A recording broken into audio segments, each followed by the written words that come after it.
Sorry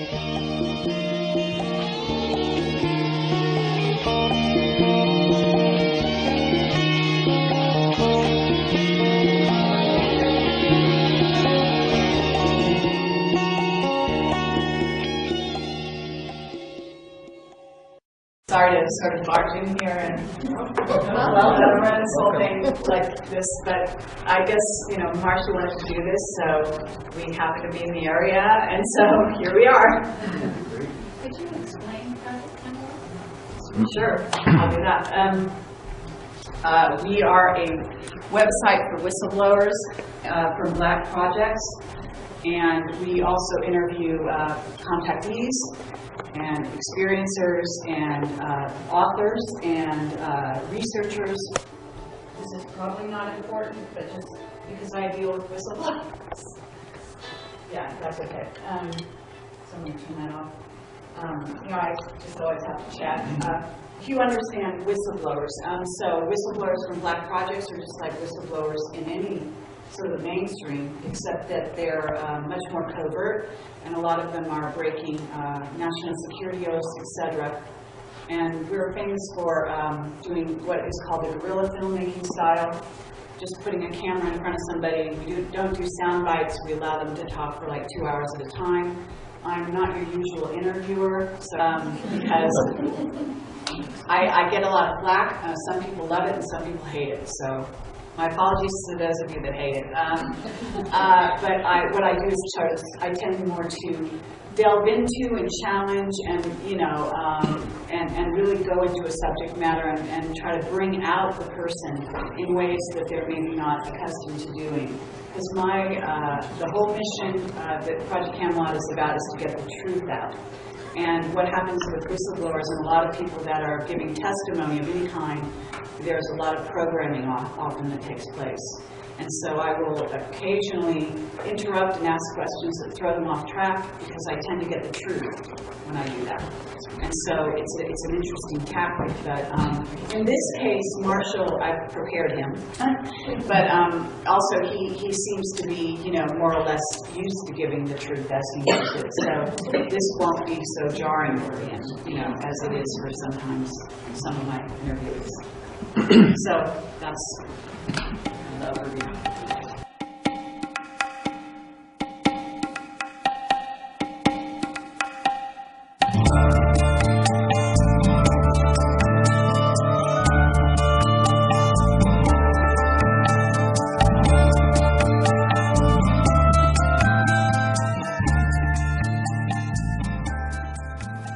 Hi there, I'm Kerry Cassidy from Project Camelot, and I am here with Marshall Vian Summers.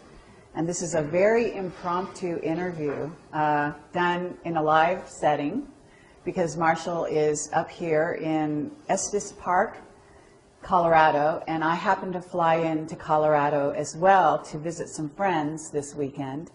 And I have a friend who's in attendance here who has sort of arranged this to happen, and we happen to be in the area, so I thought, why not? And I am familiar with Marshall's work.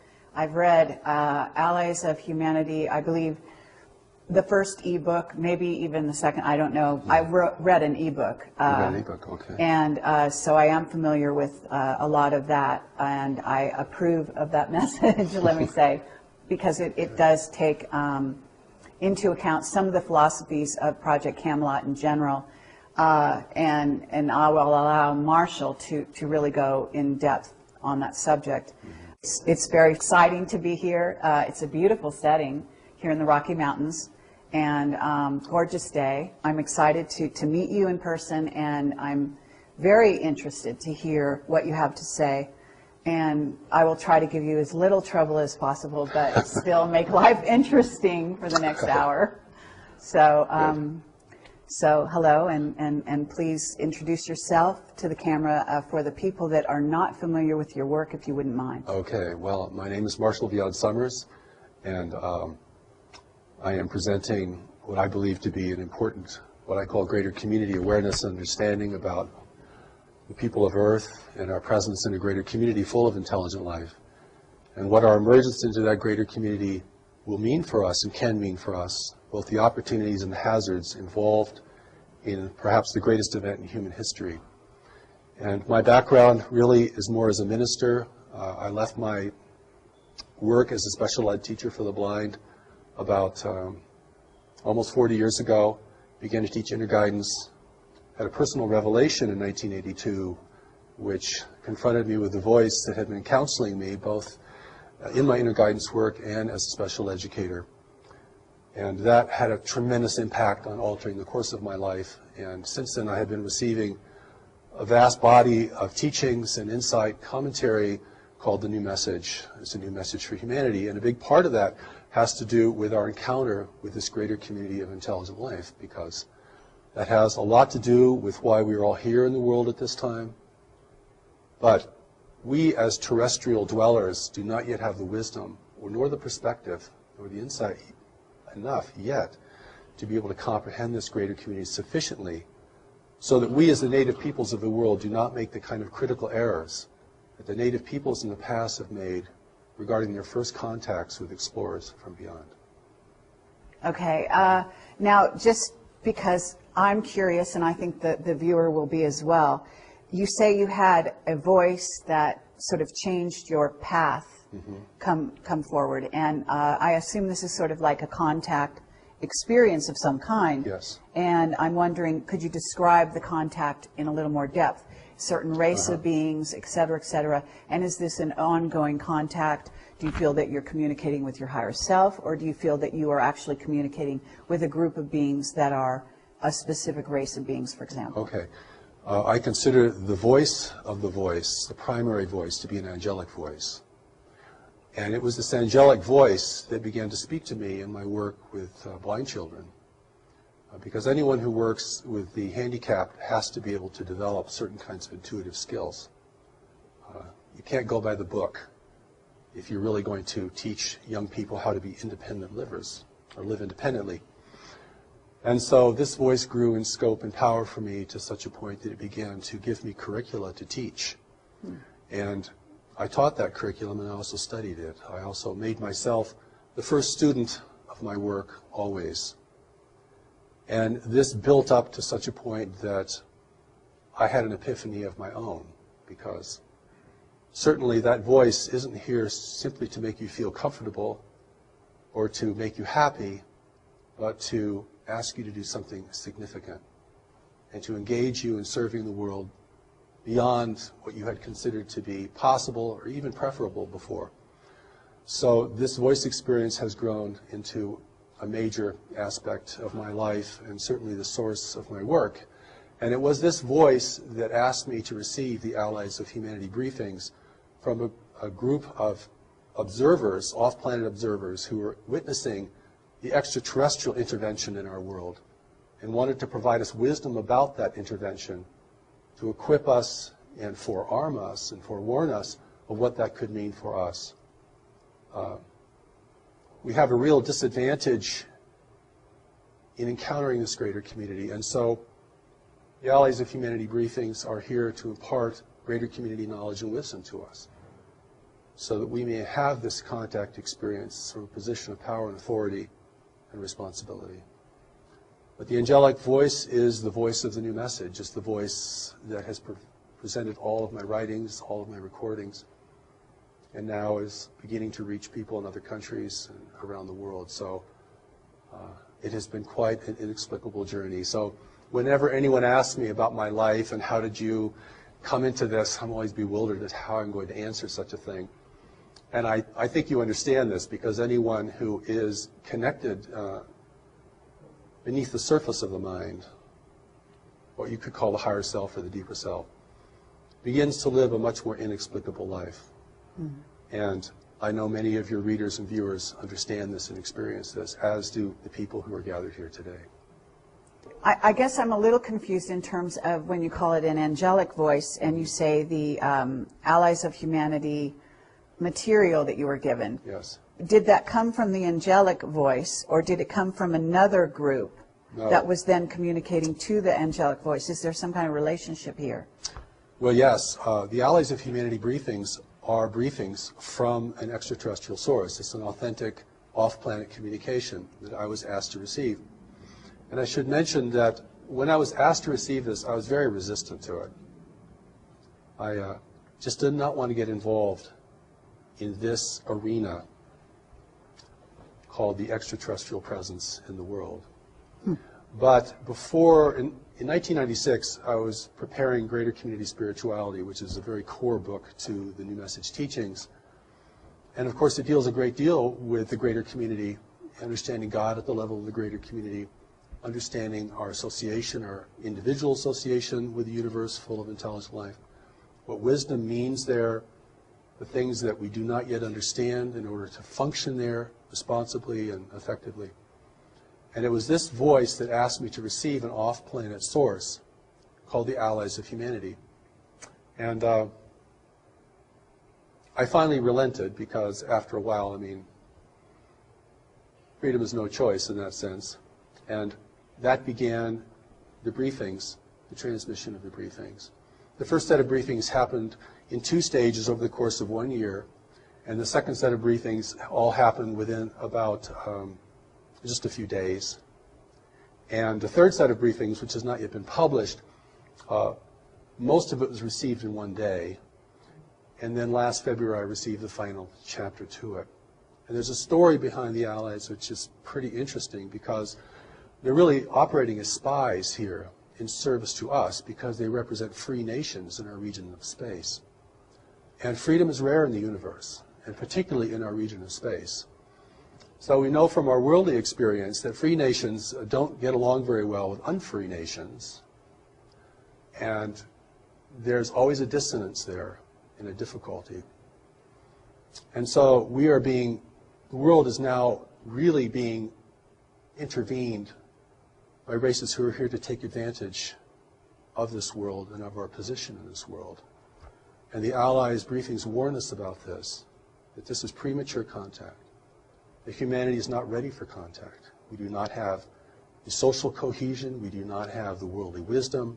We're not prepared for this kind of engagement with races who can be far more clever and effective than we are, and who can exert much more control over the mental environment, a reality that we're only just beginning to understand.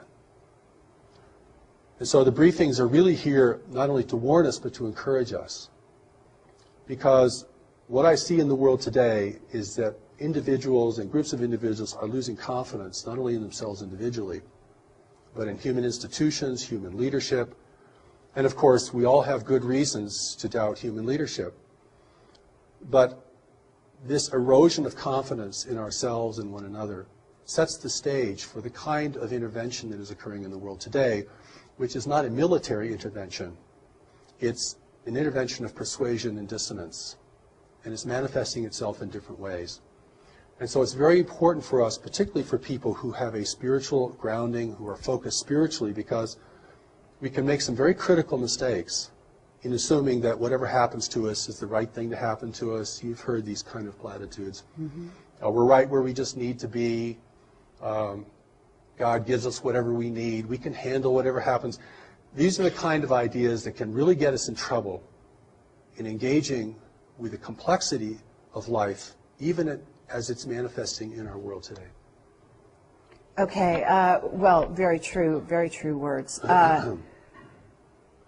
In terms of the way the briefings came to you, can you describe how they came to you, like literally the physical way they came to you, and whether or not you say they came sort of through this this particular race, mm-hmm. or a group of races, mm-hmm. and I'm not sure which, and whether or not they manifested to you interdimensionally, physically, or whether you were, you saw them in, however it was for you. Okay, well, because a lot of people have different question. Experiences in that way when Certainly. They get telepathic information from other beings, mm-hmm. other races, which may or may not be authentic, right. And coming from source and so on and so on, so forth. So can you describe sort of the nuts and bolts of that? And then we'll get into the context of the certainly. Material. Well, I'll hold this in contrast to the experience of the angelic presence, which is a tremendous presence. In fact, for me, it was so tremendous that when I really was able to face it completely, it had a kind of devastating effect on my life. It wasn't a sweet and comforting kind of experience. It was more like being blasted by radiation, and it certainly created a shift in me. And so I hold that kind of experience, which is a tremendous experience presence, will fill the entire room. You can't think of anything else. You can't do anything else. I mean, it's overwhelming. And if you have not learned to recognize what it is, you might think it is a terrible thing that's happening to you. You might be terrified of it. So I've had a long runway in preparing to receive this kind of presence and to receive this communication. But the allies, I did not meet them personally. They've never visited the planet. They've never been on the planet. And they make it very clear that the real allies of humanity are not here and will not come. We can talk about why that is so from an ethical and practical standpoint. So my experience with allies was like hearing a voice on a very long distance call. No personality, no presence, something far, far away. Because they were far away. I mean, even positioned in our solar system discreetly as they were at the beginning, they were still very far away. And so this was a divine connection that is free of mechanical interference and interception. It is something we don't know how to create. I don't know if anyone knows how to create this. And so there could be no interference from the intervention itself and no interception. But for me, it was a very faint experience compared to the experience of the presence. So no dramatic meetings, didn't get on any spaceships, didn't travel around the galaxy. I didn't do anything like that. And yet the emphasis on my receiving this was so strong. And had that emphasis not been there, I'm sure I would have just dismissed it as an errant kind of experience or an annoyance. Or, no, I don't want to do that. But it proved to be very important, and I recorded it in my voice, and it was transcribed. But when I read the Allies of Humanity briefings, I know this is not coming from me. And I think especially notable in the Allies is the regard it has for humanity. A seeming regard that's much greater than I think most of us have for our own selves as a race. I mean, we're a pretty clumsy, violent, and disorganized race. Collectively, we might be fantastic individually, but collectively we don't make a very good show in our local universe. And the Allies do comment on that. But for me, the engagement was very, very subtle. But when I locked into that, it was quite strong. I mean, the words flowed, the feeling flowed, the kind of beyond words you would hear in a communication had real power and efficacy, and certainly affected me, affected the people who were the first to listen to these. But it's just my voice. Whereas when you listen to the angelic presence speaking through me, you're hearing a totally different voice. I mean, it has somewhat like my voice because it's using my body as a platform, but that's clearly not me. In fact, we listened to one of the recordings this morning in our conference, which we call the encampment, and I listened to that voice and I thought, I wish I could talk like that. I really do, and I mean that. I've tried and I can't do it. You have a 40-minute presentation, it's word perfect, every sentence is powerful, the inflections are perfect, nobody can figure out what the accent is. I don't know. All I can say is I yield to that experience and to provide it to others, see if it is valuable for them. So I have a couple different directions I want to go, and I know we have limited time here, so I'm going to try to do it easily and quickly. But so in terms of, first of all, you heard it as it was a distant telephone call. So is it in your head a voice, and then you are sort of taking dictation, writing it down, or speaking it out? No, I hear it as a voice, and then that voice locks onto my voice, and then I can speak it and record it. Okay. It's way too fast for me to write. I've never been able to write these things down in the speed which they're given. Okay, but you're hearing, it's like a sort of clear audience. Faint little voice. Faint little voice. In fact, before I received the first set of briefings, I was kept up almost an entire weekend because I didn't really want to accept it, by this little voice saying, would you please receive us? receive us, receive us. And this was like a ringing in your ear. It was so continual. It's like a repeating message.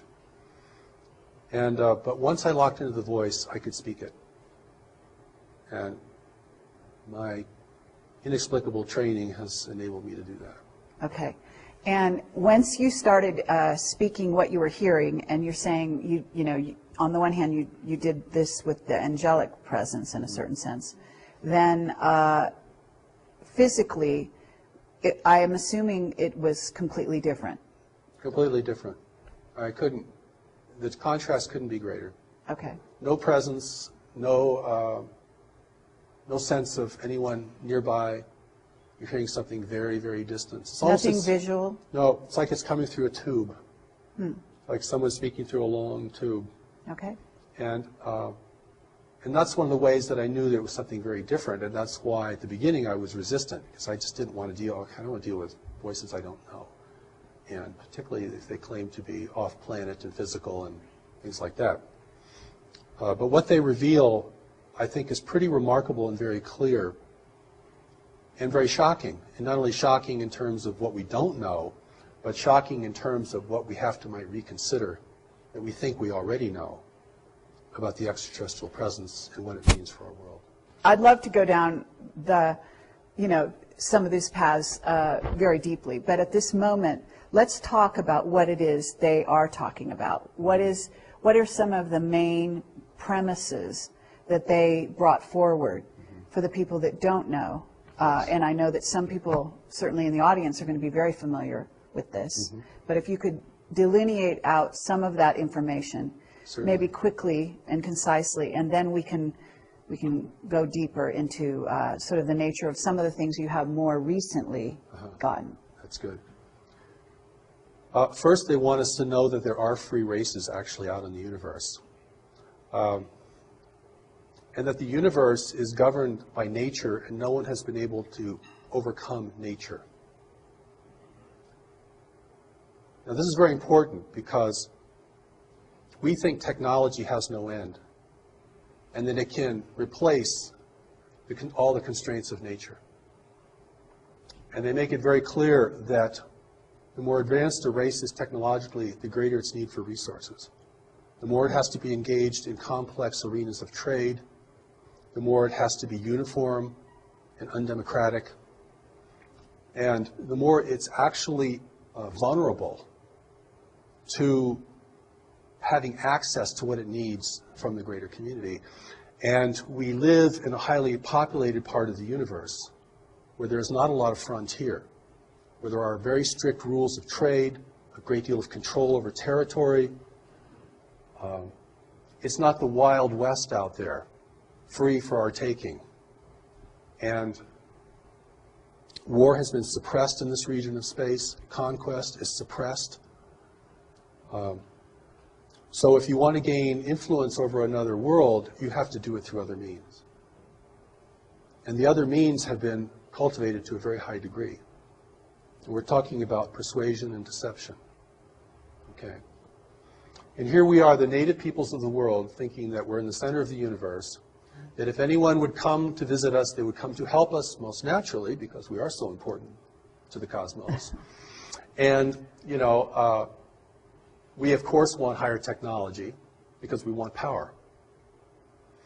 And we have problems here we can't seem to deal with, global problems, resource depletion, climate change, political corruption, a growing dissonance between nations over who have access to the remaining resources of the world, just one example. And so we feel very needy of help. See what I'm saying?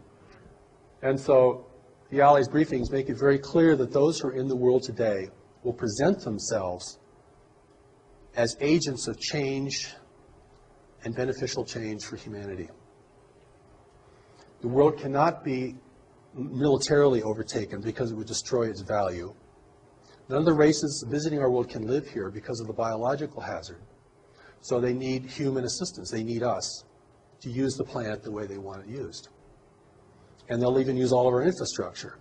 And the reason that this is new and not ancient is because only in the latter part of the 20th century have we created an infrastructure that foreign races can utilize. The native peoples couldn't do anything for them. Okay, well, what about the Times of Atlantis? The world's been visited throughout its history. There have been attempts to colonize the planet. They've all failed because of the biological hazard. And biological hazard is a very big deal in the greater community, and we can certainly talk about that if we have any time. Mm-hmm. And I think the Allies' intention is to warn us that there are different races of beings here, but they're all part of an intervention. And there are competing groups here in the world. And they're multiracial. So we may see them in different forms, and they can certainly project forms. I don't mean that mysteriously, I mean that technologically. I mean, they can project images holographically into our environment. And they will use our aspirations, our greed, our corruption, our uncertainty, and our insecurity to build their importance. And certainly, even at this point, they have enough human representatives and apologists in the world that will promote their importance and the idea that humanity cannot make it on its own, that our leaders are incorrigible, their institutions are too flawed to be redeemed, and that we must have their health and their brilliance and even their spiritual enlightenment in order to redeem ourselves and to take care of our world in the way that we might aspire to. Excuse me. No problem. Well, that is clearly what they want to persuade us of. I understand. Now, what we don't understand is what constrains the intervention. People say, well, if they want the place, they should just come take it. I mean, if they're not taken by force, it means they're probably not violent, or they're probably not here to harm us in any way. But see, there's so many missing pieces to this puzzle that we can't add, that I think the briefings attempt to add in the most clearest and lucid manner possible. I mean, you know, your 10-year-old could read The Allies of Humanity and get it. Okay, so it doesn't require a highly sophisticated notion of dimensions or dimensionality or spiritual dimension or political astuteness in order to read the Allies briefings and realize what they're telling you.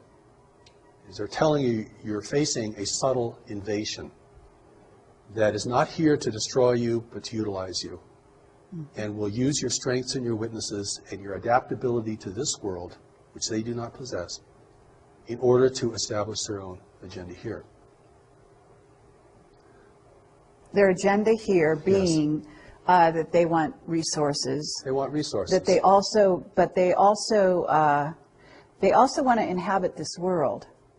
It appears. They don't really want to inhabit it because they can't. All they can do that is through genetic manipulation. But even genetic manipulation is a very time-consuming and difficult task. And that's why the intervention has taken a very slow pathway. It just happens to be the most effective way to ingrain yourself in the consciousness, in the biological reality of another race. Okay, and at this point, you're talking, do you want to talk about the various races that are involved in this sort of covert invasion? Or, you know, do you want to delineate out some of those races? Because obviously there are many, and we can't, you know, we can't list all, you know, 57 or more, because those are, you know, some of our intel that tells us that at least 57 races, but quite possibly more. That's right. And do you want to, at least for the listener, because I know that you're using terminology just in your phrasing, that if people aren't quick and don't already have a background in this, they might actually have misunderstood what you said, because you'll say foreign, and they may think, well, you know, we're in the United States, maybe he means France, you know, and I, just because, you know, I catch it, because obviously I'm used to thinking along these lines, you know, but what I'd like you to do is, we're talking about an invasionary force, because people are very sort of hyped up on the notion that, oh, maybe we'll be invaded sometime in the future. A lot of movies bring that possibility forward. But the fact is, we've been invaded, and we're being invaded as we speak by all of these races that you're describing. And so let's name some names, if you don't mind, just briefly, before we move on. Well, first of all, there are no names given in the Allies' briefings. They do not describe where they're from because they want to protect their free worlds. Yes, I noticed that. They also do not describe in names the races who are here because it would be meaningless to us, or it could certainly generate a lot of fantasy and speculation.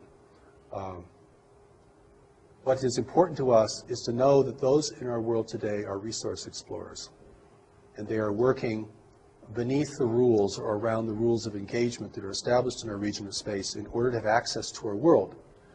If it appears to outside observers that their presence here is not resisted or denounced, then they have, within the rules of engagement in our region of space, they can be here without setting off alarms to their competitors or establishing official oversight problems.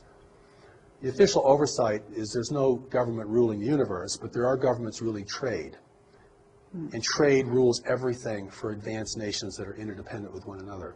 And that is where the control is demonstrated. Advanced intergalactic nations.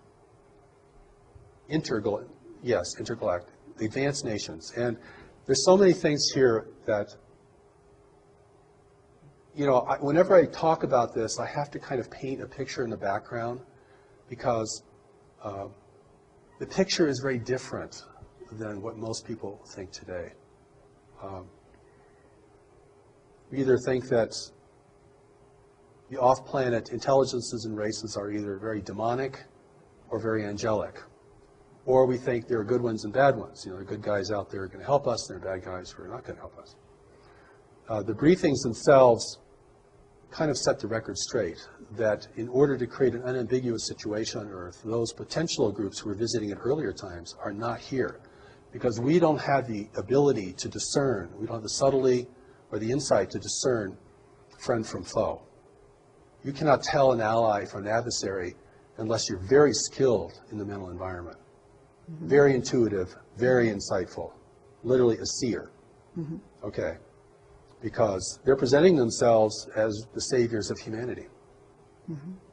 And in the background, they're taking people and never returning them.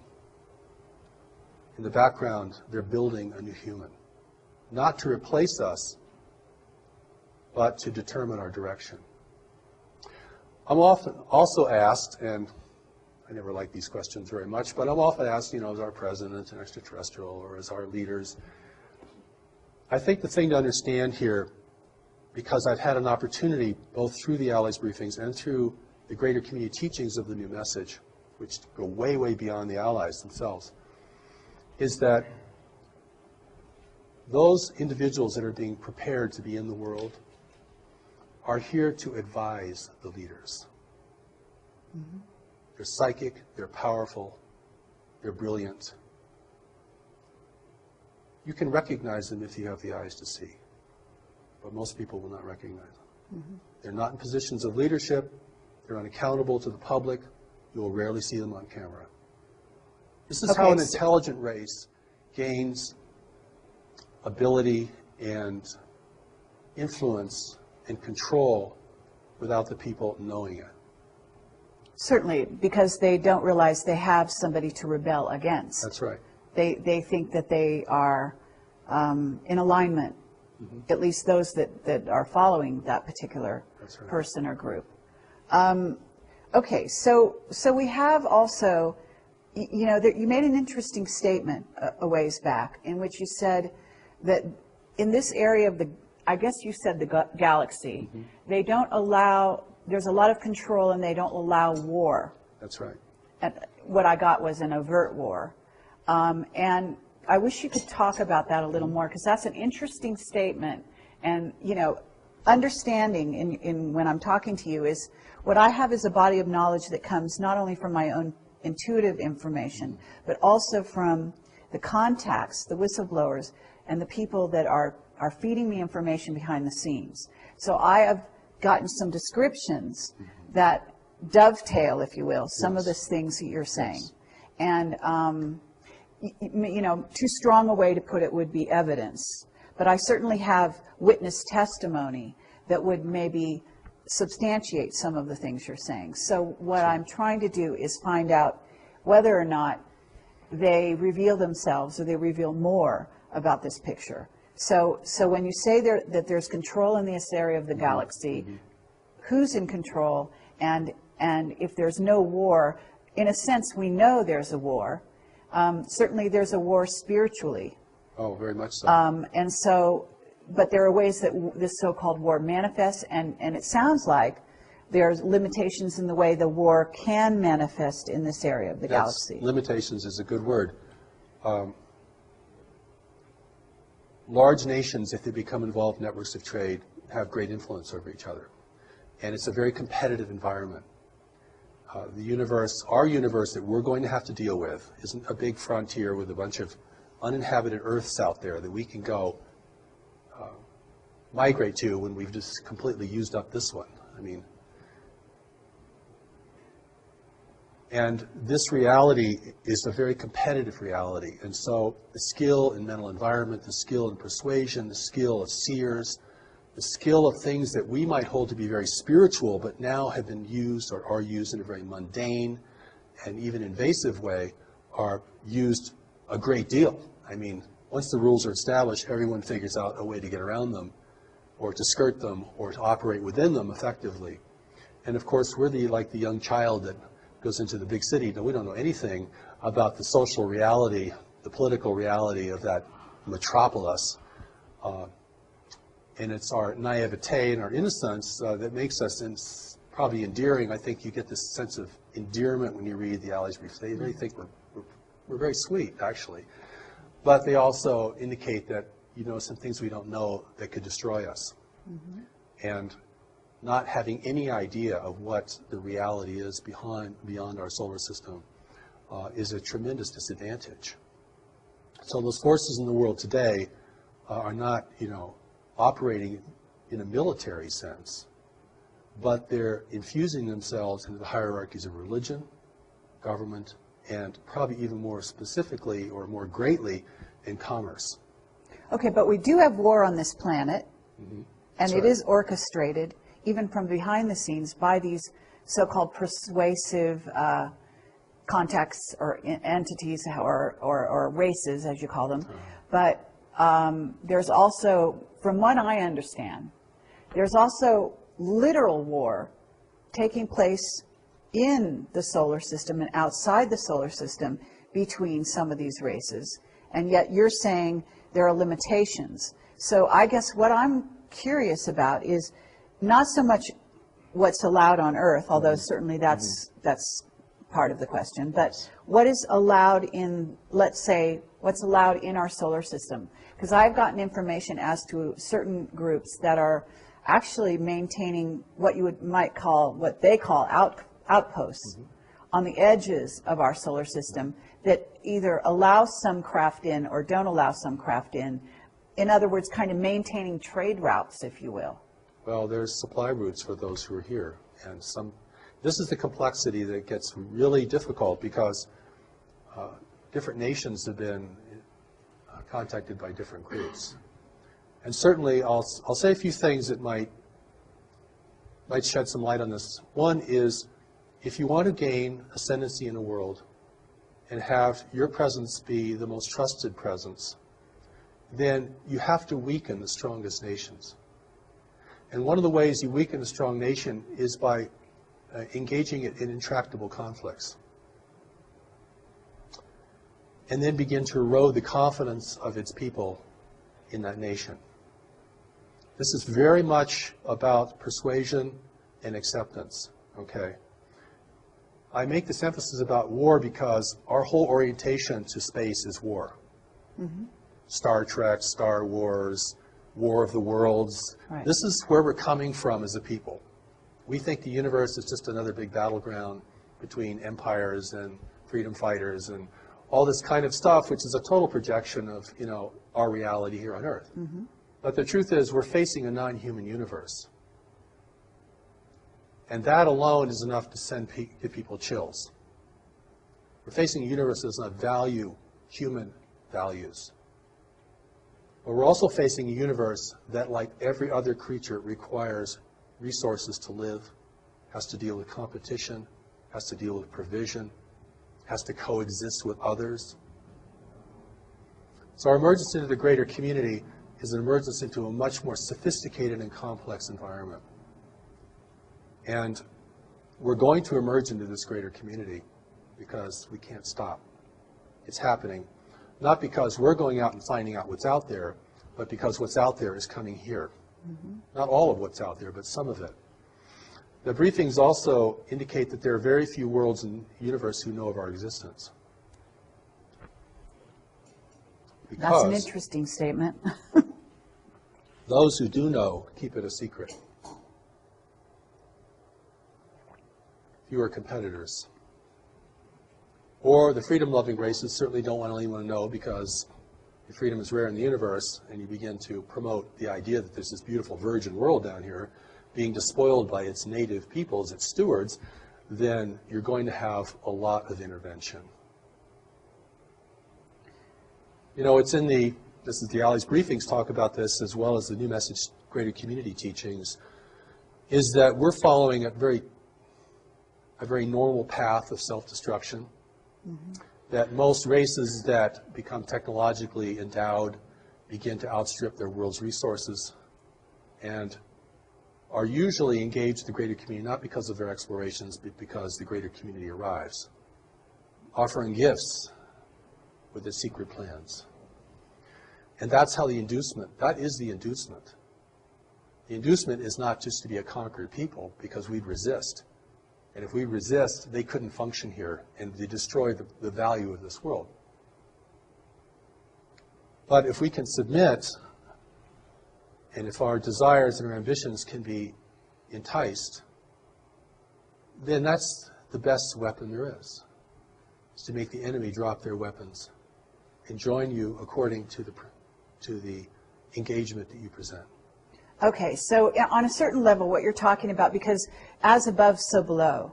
So there's a certain level at which I can use certain phrases like being co-opted. So if I'm here on Earth and I have a corporation and I co-opt the opposition by bringing them on board to my agenda, or even a portion of my agenda, and not tell them about my hidden agenda, then I'm co-opting them, because they're, you know, if I'm Coca-Cola, I get them to, you know, to drink my Coke and maybe make a great deal with them. And if they're a lesser power, you know, a lesser powerhouse, corporate speaking, in the world, then they come on board and they think, oh, they got lots of bells and whistles and they get to be my so-called friend. But in reality, that's not really what's going on there, right? That's right. I'm Coca-Cola and I'm going into Africa and giving them Coke, free Coke, even whatever. I give a lot of things away, right, initially. Sure. And then they become my friends, and then they let me in and they let me buy land, they let me build corporations, build, you know, and then pretty soon I'm employing them, but pretty soon I'm also ruling them because I'm employing them. That's right. And so on and so forth. So by the same token, if we go off planet, a similar thing is going on. We bring in, they bring in the bells and whistles, which are free energy, you know, technology to go off planet. The idea of terraforming other planets is very appealing to a race that is despoiling their own planet, right? Certainly.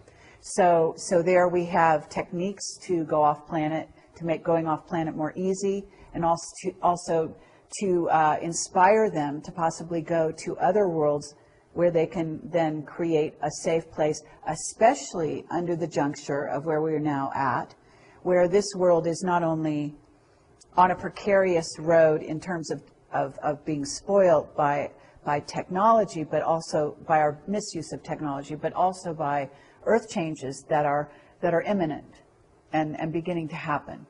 So that in that scenario, and then some of our black projects have what it's called, you know, Project Looking Glass, and they have future technologies that can see the future, or potential futures that have more potential of happening than other potential futures, and then that gives them the upper hand. Certain countries on this planet, the upper hand, so they can conduct businesses in a certain way to go in alignment with a positive agenda towards the future that looks like it's more likely going to happen anyway. So they're planning for a you know, for a certain scenario. And the scenario involves Earth changes on the one hand, it involves rolling out a sort of population elimination agenda on another, and then also sort of this resources trading establishments with various races off-planet, to where these alliances have been made and built and kept up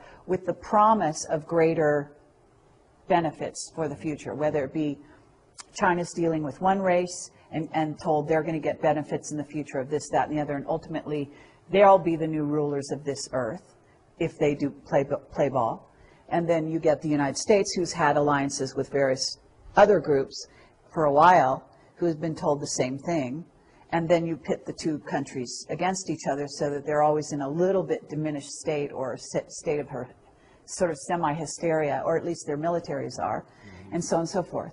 So it's easy to causing dissension in a playground between two bullies. If you get the bullies fighting with each other, they're not going to really be watching what you're doing anyway, and you're over here sort of taking their gold and telling them, you know, it's a good thing for you because you're going to back them in the future and all that kind of thing, right? I think you begin to get the gist. This is very, it's a Sorry very, for very that. well, no, but it's very well said. And we're, you know, even today, even in the world even without an extraterrestrial presence here, I mean, we're starting to learn about the power of influence. You know, this is not, in most places in the world, this is not gunboat diplomacy anymore. This is about dependence. A nation becomes dependent upon what you purchase from them or provide them, then without changing their flag or their language, you begin to determine the course of their destiny. Mm-hmm. You don't really want to occupy them because that is way too expensive and difficult. You don't want them to resist you because that's way too difficult. And this is beginning to give us a picture of how nations influence one another in a greater community where the level of sophistication is much, much higher and where the psychic abilities are much higher. So I always want to take this into a larger arena of life, and also I hope we have time to talk about what the connection is to our core spirituality, because we are in the world today for a purpose, each of us. We're here to be in a time of transition and danger in the world.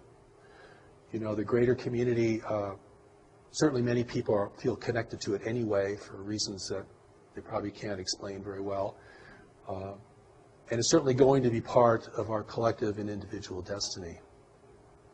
The fact that it's still, you know, barred from the social discourse doesn't diminish the fact that it's centrally important to our future and to what kind of world we're going to have. But it's very muddy water. And even the truth has been so sullied. I gave a presentation in Denver about 10 years ago to a group there, and a young man came out and he said to me afterwards, he said, you know, there hasn't been anything clean about the extraterrestrial presence for 25 years. And so, you know, we have to look now at what our relationship with this greater community is, our relationship with this intervention. I mean, not the whole universe is intervening here. I mean, we're just part of a larger environment, and we've come of age. Mm-hmm. We've reached puberty technologically, mm-hmm. Okay? We're now subject to greater interests, and we're also destroying the planet, the wealth of the planet, the wealth that others would value. It's biological wealth. When I say resources, I'm not talking about, you know, coal seams. I'm not talking about the kinds of things that we think are really important. I'm talking about biological elements in a universe of barren worlds. I'm talking about blood. I'm talking about plasma. I'm talking about cellulose. I'm talking about the building blocks of life. This is precious stuff. The recent Allies briefings say, you have no idea how important a tree is. So it's really important for us to begin to get a more greater community perspective, if that's possible, than simply projecting all of our values out onto space, which will never really inform us of what we're dealing with. And that's what I think the Allies briefings, the greater community teachings of the new message, give us an opportunity to step out of this and to see the universe in a more prosaic manner not a multi-dimensional, not in a way that, is extremely subtle, but in a way that's manifest, because we have to deal with the manifest reality before we can deal with the subtle reality. If we're running out of money, or if we've got a tumor in our side, right, or if we've just lost our house, that's a lot more important than our meditation practice for that day. And so it's the manifest reality we have to begin to get a handle on. And that's not as complex, I don't feel as complex, or as mystical, because this is level confusion. Level confusion is a real problem here, because there are different levels, and the levels present different kinds of things to us.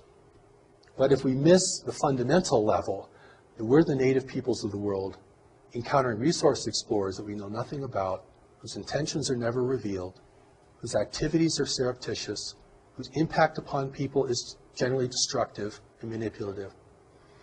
Then we have to deal with it at that level primarily if we're going to be a free race in the future. If we can't deal with it at that level, if we get lost in the dimensionality of this whole phenomenon, which is big, we're going to sell the world away or give it away. And we're going to do that. It won't be taken from us. Okay. And that's the difference. You see, this is where human responsibility or ability to respond becomes critical. And in the New Message teachings, one of the important things about greater community spirituality, spirituality of the universe, is this reality of knowledge. Because, and I'm going to use this word in a different way. I'm not talking about information or book learning or, what we learned in high school or university.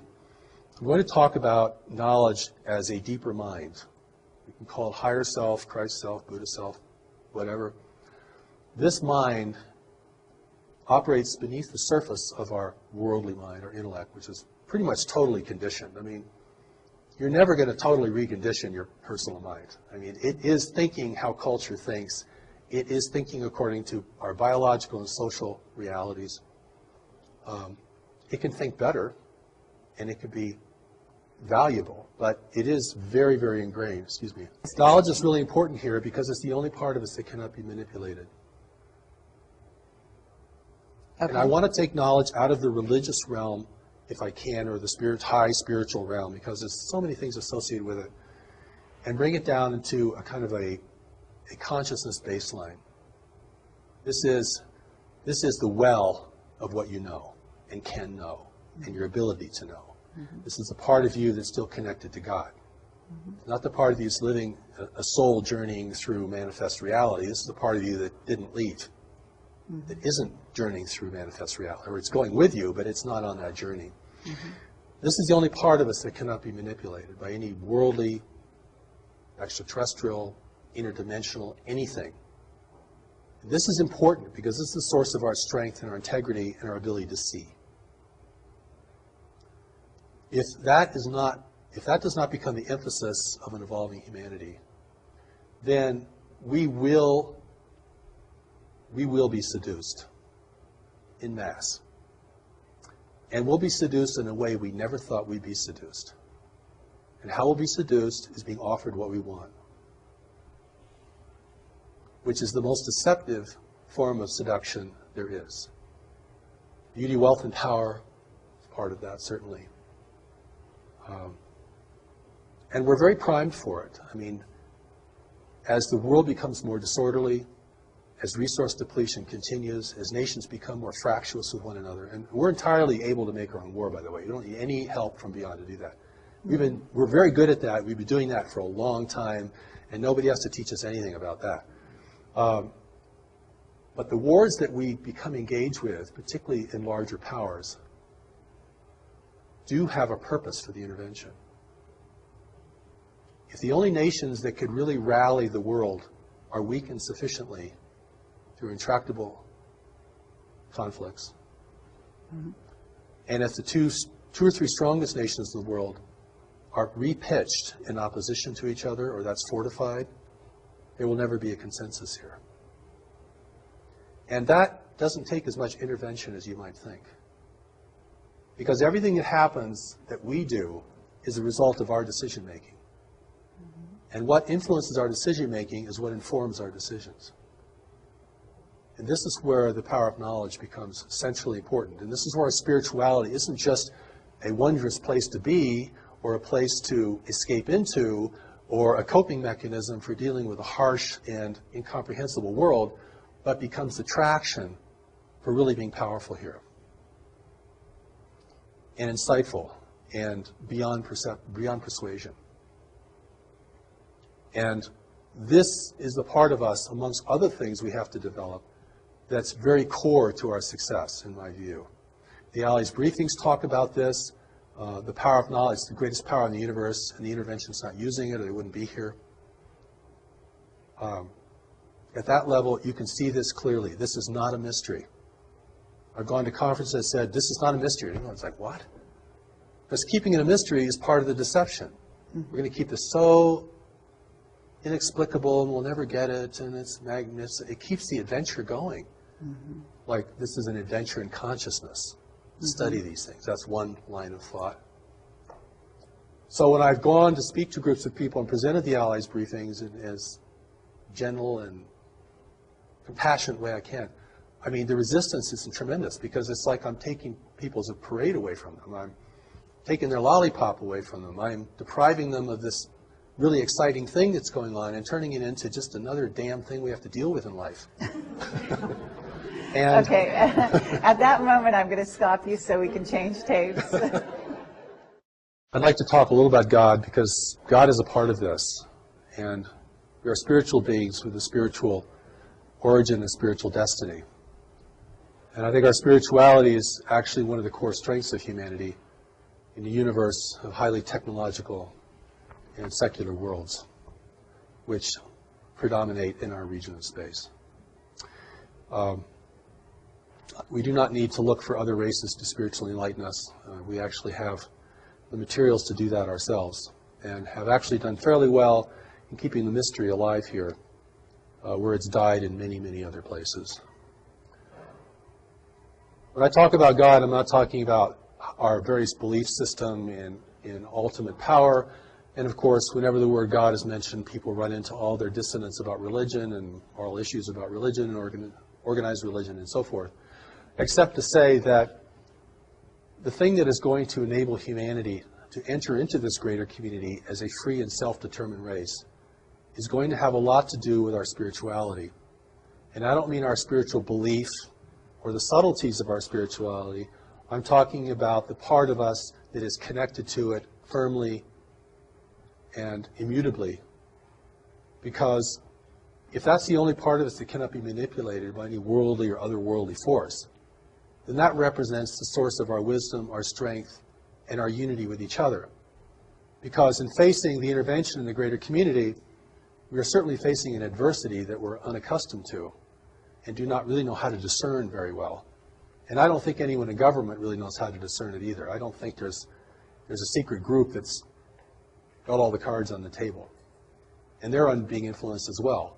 So it comes down to what people see and know and their responsibility within themselves and to others, because this is what enables the native race to rally and to begin to question, at least question at the outset, the meaning and the value of this.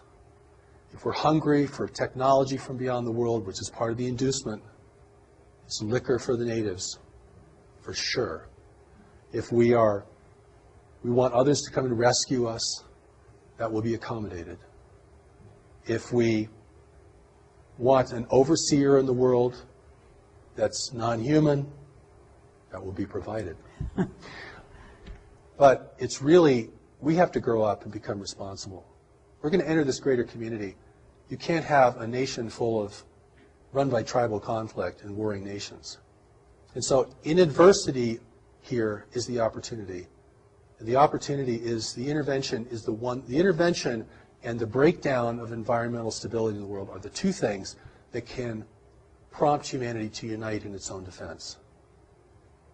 It has to be that powerful to overcome our attitudes, our beliefs, our history between nations, the contention between religions, all the things that fracture us and are fracturing us further and further and further, most of which we're doing on our own. the intervention can step back and just let us degrade ourselves down.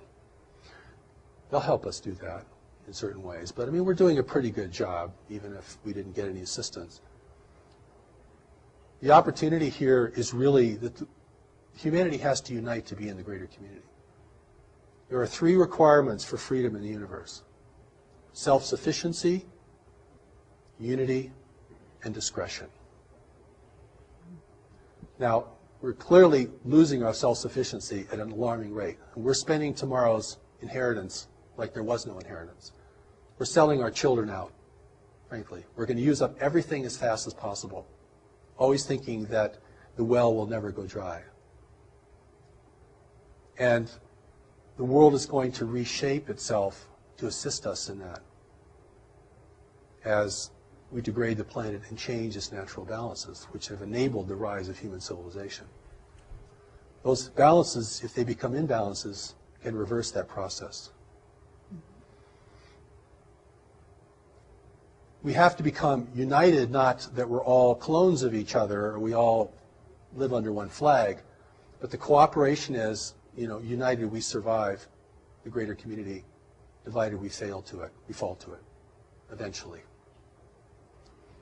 And the third is discretion. We're broadcasting out into space our wars, our foolishness, our comedies, our tragedies, everything. Discrete observer may never understand our nature, but they can certainly understand our tendencies and behavior. That will have to stop. Free nations do not broadcast, except to each other in ways that are very safely encoded. The price of freedom in the universe is unity, self-sufficiency, and discretion. If we require other nations to provide our core resources here, human freedom will be lost. I don't care what your political persuasion is, what country you come from, what your religious belief is, what inner voices you listen to. That's the name of the game. Okay. That's very interesting. I'm not sure, the last one, discretion, I would say discernment, but in a certain sense, I think you're using it as a more active verb. Yeah, that's right. I would include discernment in that, but certainly Right. discernment has to lead to discretion. Right. Yes. So it's sort of the outside, the last point of station before action or as part of action. But so what you're saying, though, is very interesting in the sense that, and I don't want to make light of it, but, the Ronald Reagan saying of, at some point that if we had a common enemy, that would, in theory, unite us. Mm-hmm. Now, I'm not sure that he meant it in quite the same way you do. Yes. And Right. and I think that people listening to this who are skeptics and who may be less sort of willing to accept any of your message might sort of look at that statement in that way. So is there a way that you can address that in the sense that if you were talking to the people that sort of love to go off on that Ronald Reagan quote, Right. Yes. What would you say? Well, I first would say that people are terrified of human unity. I mean, I've spoken to conspiracy groups before, and, human unity is just a big flag. It's a red flag. When I talk about unity, I'm talking about responsible management of the planet and cessation of human conflict. Not just purely for moral or ethical reasons, but for really practical reasons. I mean, we're going to have to protect the arable land of the world. We're going to have to protect fresh water and renew fresh water. We're going to have to do all this stuff, or we are not going to have a future, or not a desirable one, certainly. And that is part of the reason the intervention's here. The other part of the reason the intervention's here is we're at the threshold of becoming technologically powerful enough to discern it effectively and to communicate out into space that we don't want anyone messing with us. Stay away, please. We're not ready. We'll let you know when we're ready. That's why the real allies of humanity, or races that could become the allies of humanity, are not interfering in the world today, because it's highly unethical for them to do that. Even if they wanted to help us grow and become peaceful and peace-loving, they would have to control us to do that. Or they would just send their wisdom, like in the Allies briefing. They just send their wisdom.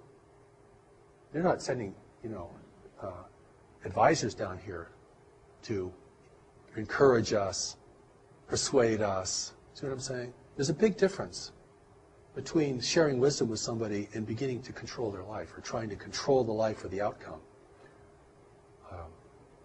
I don't consider the intervention to be evil. I think it's just self-interest in the universe. Mm-hmm. And we have things they need, and they really need them. So there's a lot of myths here that have to be blown up about, self-sufficiency and free energy, which is a total myth, by the way, in my view. I mean, there's no free lunch in the universe. And even if you could harness free energy, like harnessing the power of the sun, you're going to have to create some pretty powerful technology to do it on a big scale. Mm-hmm. So you still need resources. Right. Right. So even if the energy is free, in order to capture it and use it, you still need huge infrastructure, lots of resources, all these kinds of things. So it's not really free. See what I mean? Sure. It's not really free. But I want to go back to God, because whether people believe in God, it's important that they know that there's a part of them that cannot be corrupted and has never been corrupted, and that there's a way that that part of them can speak to them and advise them. And this is, you can call it your ground of being, your gut feeling, whatever you might call it within a religious or a general vernacular. There's a part of us that has to advise us. Well, or you could say to the intervention, can't you just see this for what it is? 50 years of UFO research, can't see it for what it is. Why is that? 50 years of UFO research, cannot see this. Oh, we know we're being visited, sure. We knew that 50 years ago. Haven't gotten any further, really. Got lots of sightings, got drawings, and radar, and tons of speculation, and lots of kind of science, pseudoscience, all kinds. But can anyone say, what is this? Well, we're talking about the agenda of the so-called invaders, Right.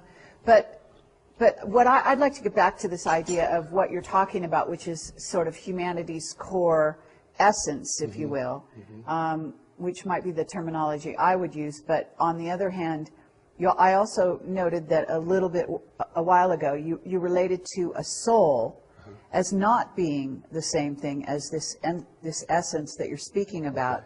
And I think that's an important thing to address, because I think there will be spiritual people out there Certainly. that will be concerned at that distinction. That's right. Well, in the way that my understanding has evolved and what's been presented to me over these many years is that don't usually use the word soul very much. I describe it more as a part of us that's still connected to God, that's very wise and looks on everything with much greater discernment and depth. There's a part of us that is disconnected from God, and we live in the part most of the time that is disconnected. Mm-hmm. And that's almost a price of being in the world. Because if you really had full God awareness, you either wouldn't want to be here. It's way too dissonant. Or you'd have to be here on a major mission, and you'd garner a lot of resistance. And that, in that sense, that's enough. If you know that a part of you is wise and a part of you is not wise, and you can distinguish that on an increasing basis in your own experience, then whatever your religious affiliation or belief or ideology might be, you can relate to this. I mean, people know what I'm talking about. When I've gone to foreign countries and talked about the intervention, no problem getting that. Hey, we've been intervened with for centuries. We're being manipulated, right? I mean, there's no pretense of freedom and democracy and, where nobody can affect us because, we're God's chosen race. And people know exactly what you're talking about. Mm-hmm. I mean, it's just from a different source. Oh, okay. Yeah, I can get that. Sure. And so it's this ability to see, recognize, and know things that's going to be very key. And it's, it's under the radar of the intellectual conversation. And in my view, it ends up in the final hour being the most important thing. Because we're never going to fully understand the intervention, how it works. We might finally figure out its impact on our governments and the way they behave, which I think a lot is being done there.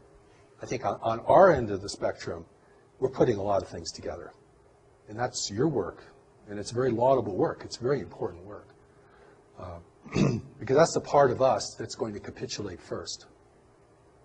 You know, and I want to say one more thing about that, if we have time. One of the arguments for intervention is that intervention threatens our economic interests. And therefore, our economic interests, you want to thwart intervention. But it's really the opposite. Our economic interests are to be the first to be persuaded. If you can give power no one else has, one little piece of technology, which may be a trinket in the universe, if that gives you supremacy in your world, your business world, your life, oh boy, that's unbridled greed right there. Well, I mean, there is, in my work, though, yeah. these groups have been bought off in that way. In other words, that's a done deal. They have sold their souls in that regard.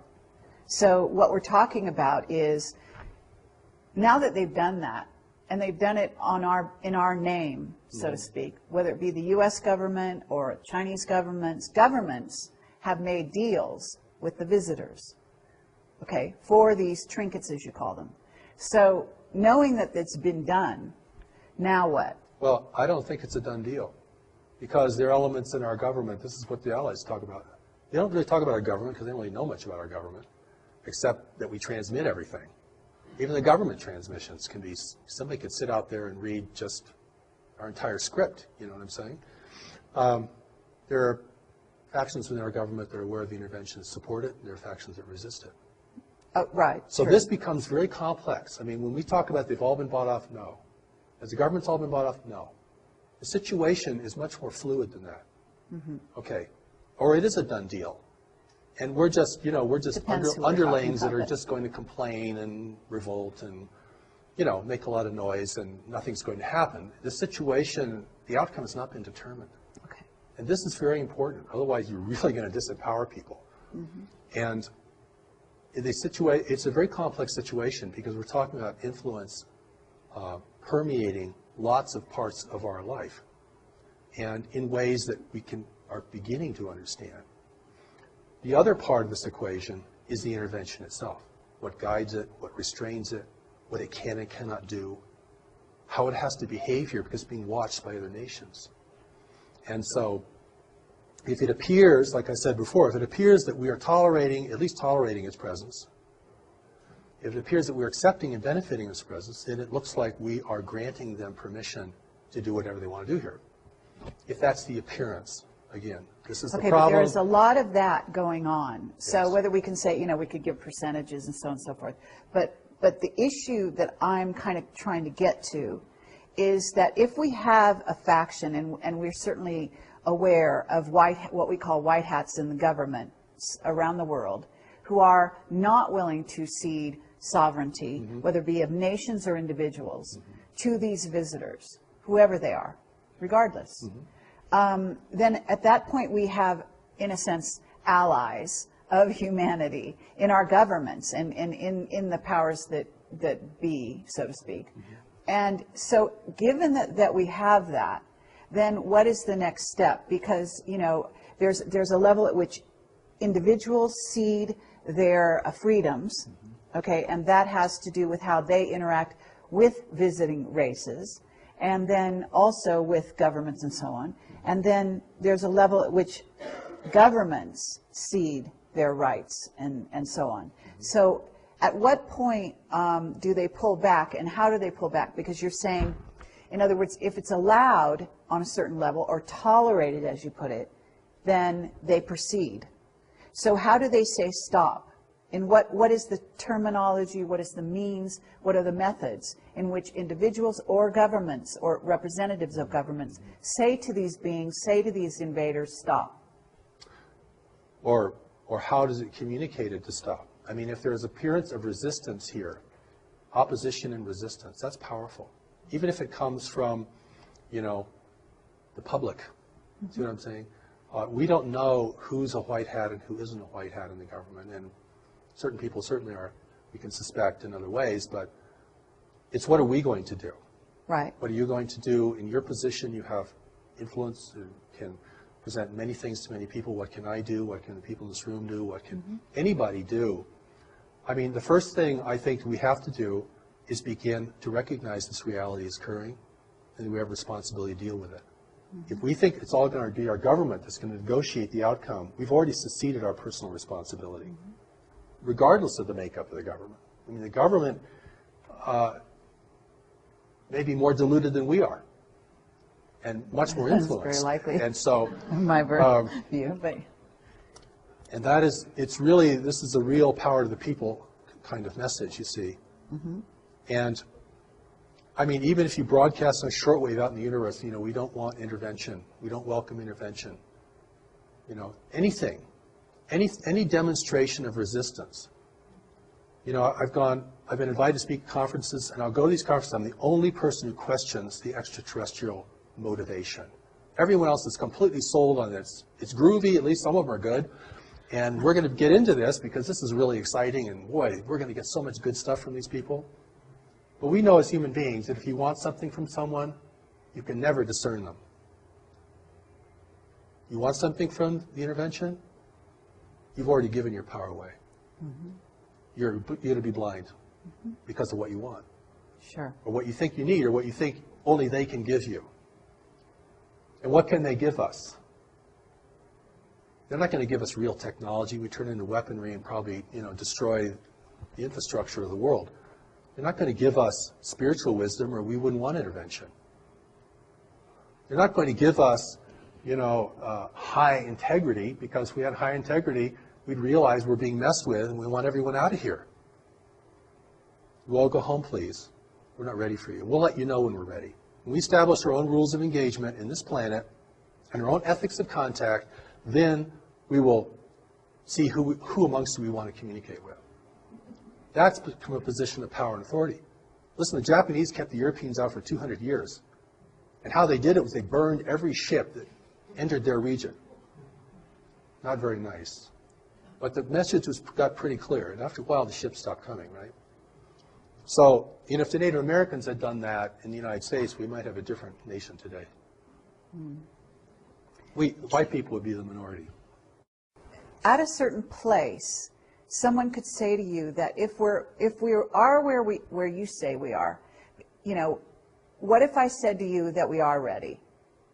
Okay. What if I said to you that the information that I've gotten as Project Camelot is that consciousness on the planet is higher than is given credit for, going along the lines which you even are saying, which the Allied briefings, as you call them, say.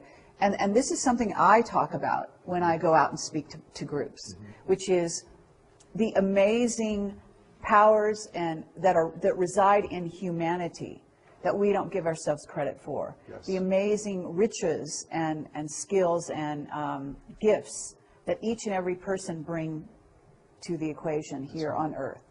And that actually even superpowers are within our grasp.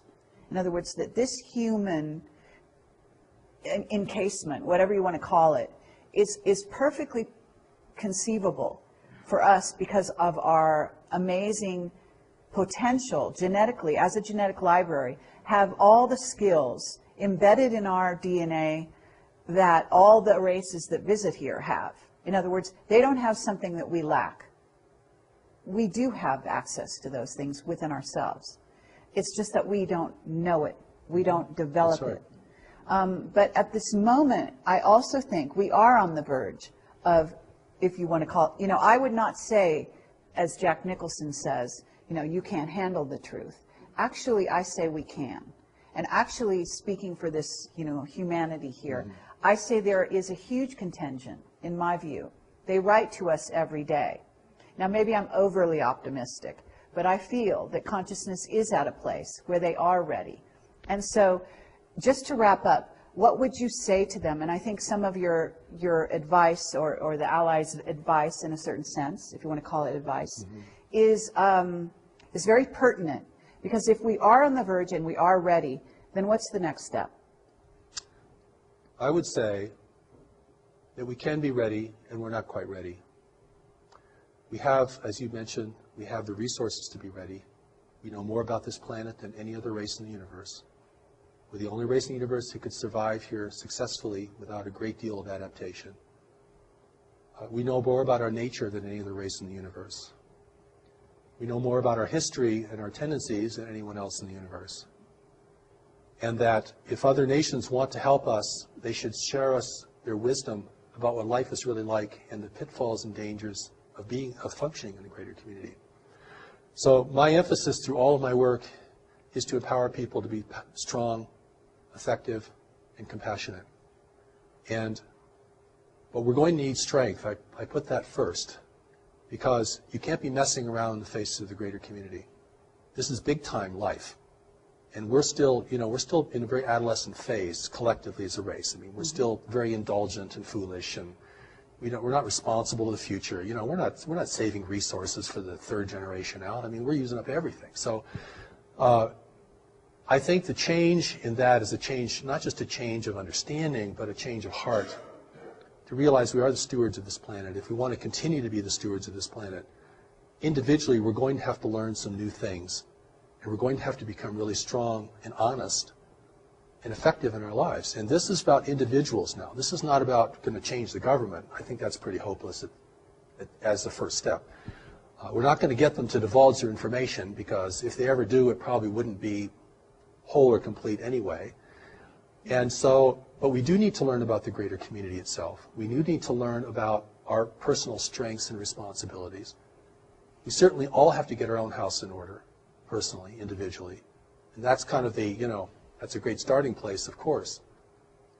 But, humanity can never give up. And the intervention is either here to win us over or discourage us from resisting.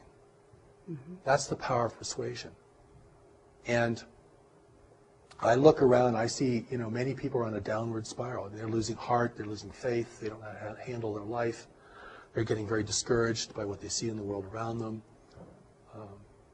Their own sense of inadequacy can overtake them. So, you have to build the person up. If you want to take them into a battle of who's going to control this world in the future. And this is a battle at another level, all right? Mm-hmm. This is like warfare at another level. Okay, we're not going to be clubbing each other over the head.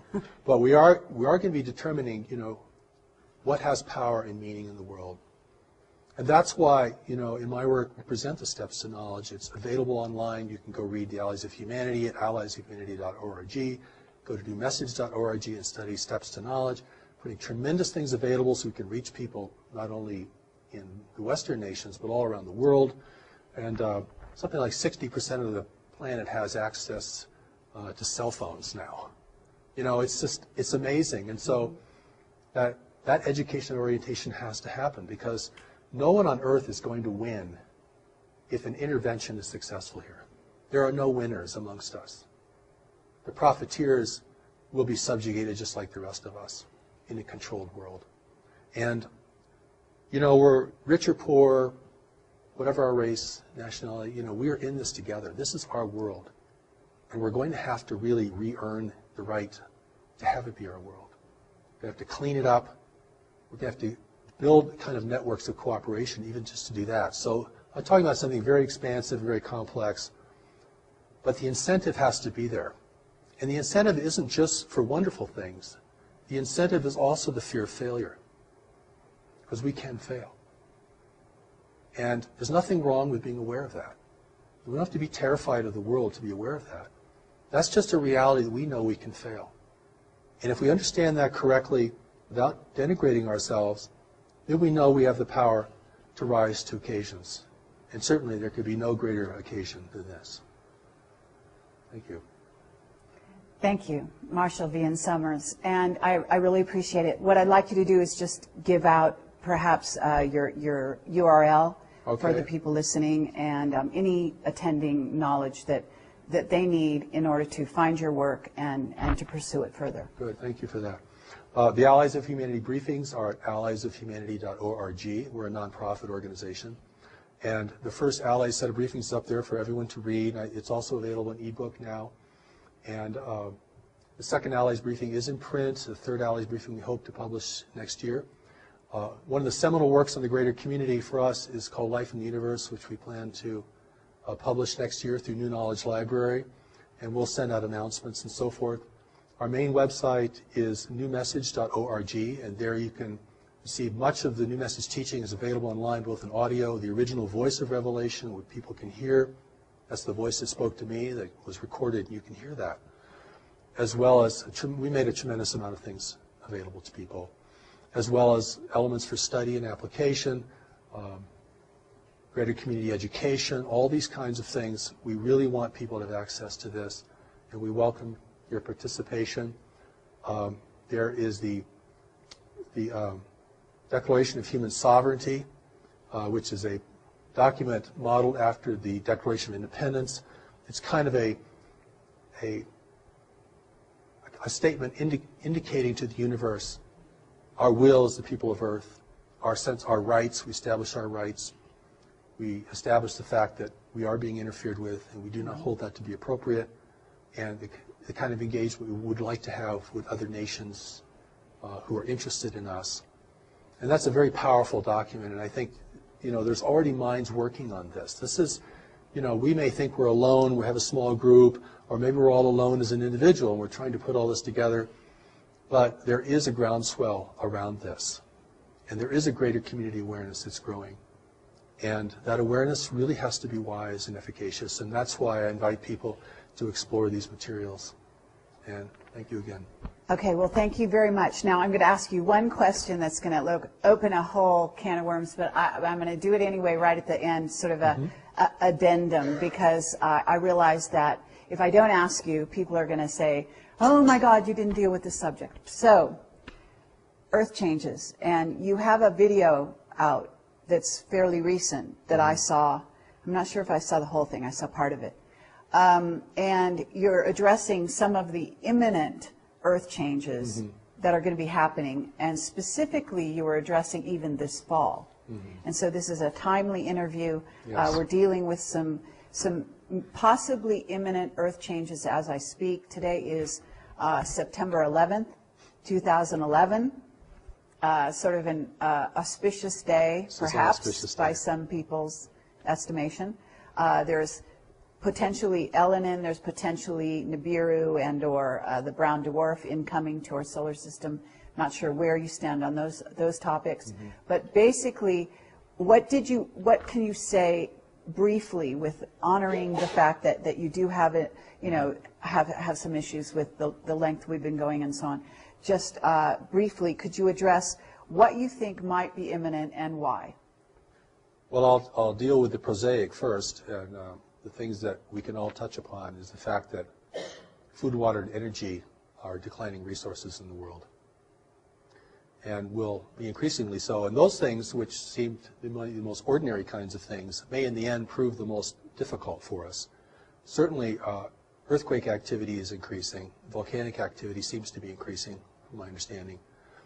And but I think the thing that's going to create tension between nations and in communities and within our own personal lives is going to be really the fundamentals. And the fact that when you look out on these beautiful mountains here, and I don't know if your camera can take any of that in, you're going to look at a dying forest. That's a dying forest out there, beginning to die. That's because the planetary climate has changed only 1 degree Fahrenheit. That is enough to unleash forces that I'm not sure anyone could foresee. Maybe if people did foresee that in the western United States alone, we've lost 40 million acres of trees from a very slight variation in our climate alone. That and the availability of water, clean water, the growing aridity of the world, particularly in highly populated areas such as Africa, the Sahel, the Middle East, Southeast Asia is having a critical water problem. These are earth changes that these are big things. This is a 4-alarm fire, actually. The other background things of increasing volcanic or seismic activity is going to have its impact as well. And I know there are other people who feel there are celestial forces that are increasing the frequency or the pitch of this, and I do not want to comment on that. I don't feel I really know enough about that to comment on that respectfully. But clearly, the pitch of the world, the intensity of things is escalating. And even if you come to a beautiful place like in the Rocky Mountains here, you can feel that escalation. I mean, young people are committing suicide and capitulating into drugs like never before. I mean, this isn't just uplifting people. This is also wearing us down. The pitch, the intensity, not just of more activity, but the actual intensity of the mental environment And it's really something. And to keep your head in all this, you have to become very strong, very grounded in knowledge, and very appreciative of the greater powers who are here to assist us beyond the visual range. And I think that, we have to accept that we're entering into a new world. We crossed some invisible boundary that said, oh, now we're in a new world. And this isn't going to be like the world of our parents or our grandparents. I mean, we're entering a world of environmental shift. And we've dealt with that, on a national or tribal level in big ways through history, but not on a global level. And that is going to change the landscape so dramatically. It could change our whole idea of religion, could change certainly our governments and their functionality. It will be a great incentive to war, even without foreign persuasion, as a growing number of people attempt to drink from a slowly shrinking well. And the only way that you can prevent chaos and decline is by a growing sense of unity and compassion and the awareness that we're in this lifeboat together, this lifeboat called Earth. Thank you. Thank you.